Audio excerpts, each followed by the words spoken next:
Esse púlpito, minhas pernas começam a tremer. Pela responsabilidade de falar da palavra de Deus é algo muito sério.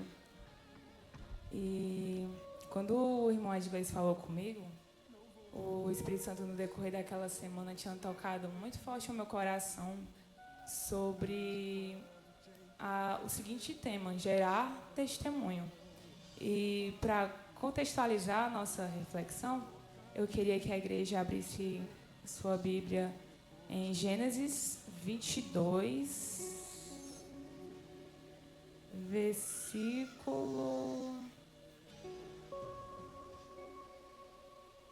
9. Gênesis 22, versículo 9.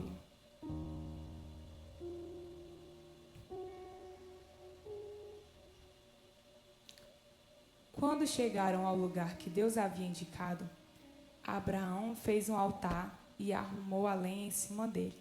Depois amarrou Isaque e o colocou sobre o altar em cima da lenha. Em seguida, pegou a faca para matá-lo. Mas nesse instante, lá do céu, o anjo do Senhor o chamou, dizendo: Abraão, Abraão. Estou aqui, respondeu ele. O anjo disse: Não machuque o menino e não lhe faça nenhum mal.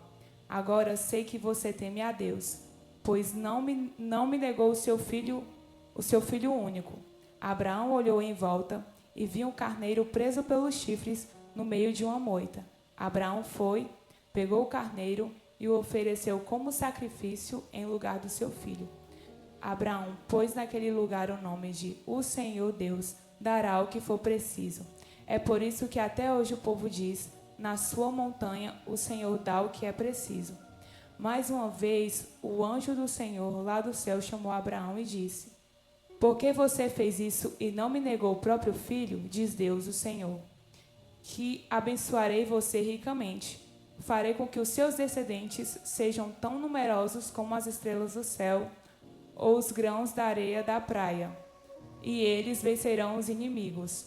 Por meio dos seus descendentes, eu abençoarei todas as nações do mundo, pois você fez o que eu mandei.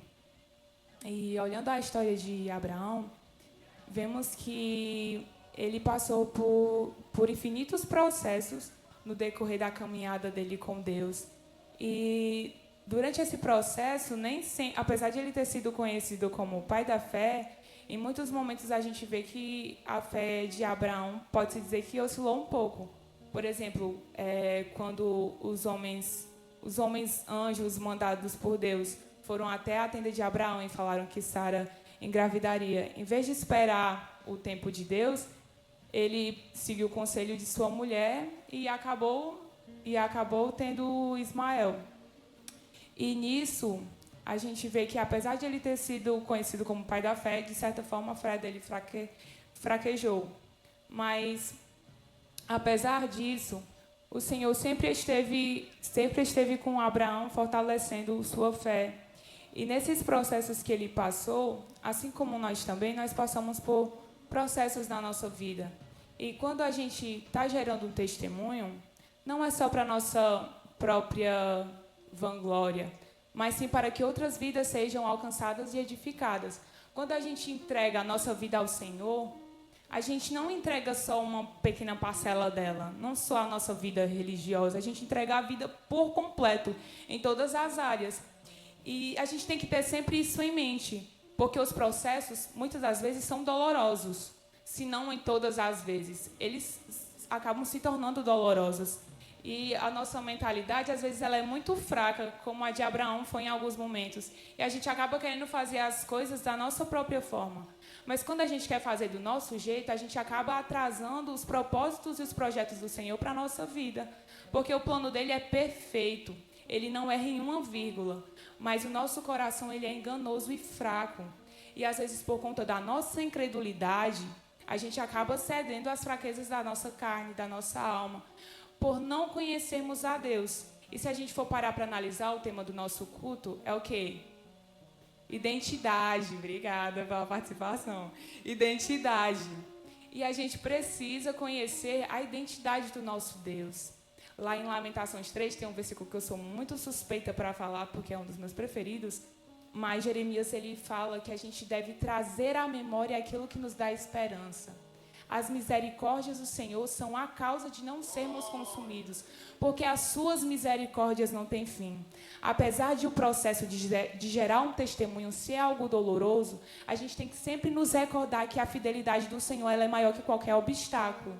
E Ele nunca nos desampara, assim como Ele não desamparou Isaac e Abraão.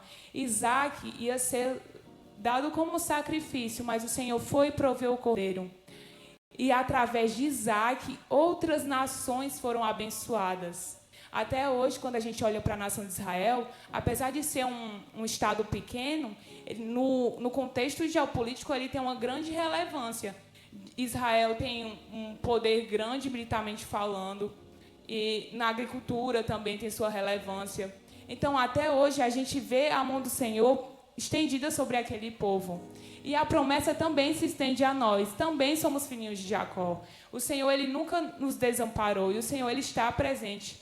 Então, nesse momento de processo, a gente tem que se lembrar do que nos traz esperança.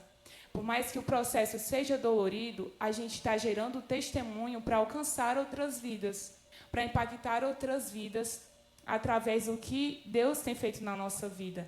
Para que quando chegue alguém carente, alguém necessitado de uma palavra, você, conhecendo a identidade de Deus, você possa falar: olha, eu conheço alguém que mudou a minha vida e eu creio que ele vai poder também trabalhar na tua vida, ele vai poder também mudar a tua vida. Então, deixa eu te contar o meu testemunho, deixa eu te contar o que Jesus fez por mim, e a partir disso, vidas serão impactadas pelo poder do Evangelho. Agora a gente tem que ter o quê?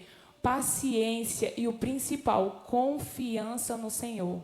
Um bebê, quando ele está no colo do seu pai ou da sua mãe, ele não se preocupa com nada. Agora, quando ele está no colo do estranho, ele esperneia, grita, faz aquele desespero todo. Mas quando ele está no colo da sua mãe ou do seu pai, ele tranquiliza. E a gente tem que ser como o bebê no colo do Senhor.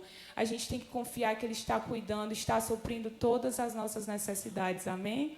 Desde já agradeço a oportunidade em nome de Jesus.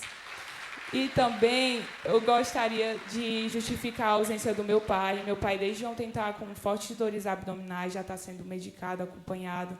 Mas nesse momento ele precisava descansar. E eu gostaria que a igreja orasse pela vida do meu pai, não só por ele, mas pela minha família. Não é nada de sério, mas oração nunca é demais. E o nosso Deus é o médico dos médicos, amém? Então, eu creio que Ele pode cuidar da saúde do meu pai. Amém.